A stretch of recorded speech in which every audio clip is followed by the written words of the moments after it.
Chronique d'une dictature annoncée. Docteur Jacques-Guy Lafontaine, un verre à la main, dans une ambiance pro-carnavalesque, dit un jour « Nous avons pris ce pouvoir pour 30 ans, peut-être pour 50. » Certains esprits ont vite réagi en qualifiant cette déclaration de l'ancien PM du PHTK de parole d'ivrogne. D'autres, peut-être plus avisés, ont plutôt vu dans cette affirmation de notre ivrogne les couleurs de la politique du nouveau gouvernement. Depuis ce jour, toutes les actions du pouvoir en place laissent traîner en filigrane le profil d'une présidence viagère. Entre-temps, les partis politiques de l'opposition, indécis, mal nourris, continuent à se comporter comme des brindilles dispersées d'un vieux balai. Mais le président après Dieu ne sous-estime pas l'impact d'un balai dont les brindilles sont solidement attachées l'une à l'autre. Il lui faut donc agir vite. Alors il pousse un cri d'alarme et dans un geste digne de Jupiter dans une fable de La Fontaine, invite Monsieur Tout-le-Monde à comparaître au pied de sa grandeur et s'inscrire à son programme de consolidation de pouvoir.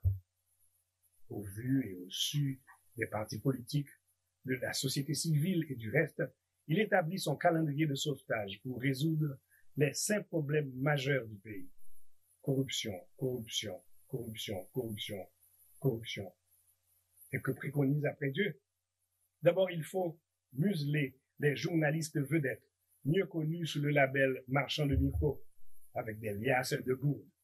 2. Démanteler les institutions de la nation. 3. Établir un état de peur et d'insécurité dans nos villes et nos faubourgs en fédérant les gangs à travers le pays. 4. Publier le calendrier de référendum déjà interdit par l'article 284 de la Constitution de 1987 et organiser des élections de rattrapage.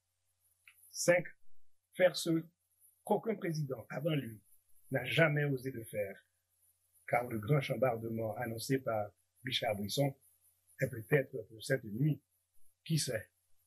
Mais un fait certain, son Excellence Monsieur Jovenel Moïse sait qu'il est poussière.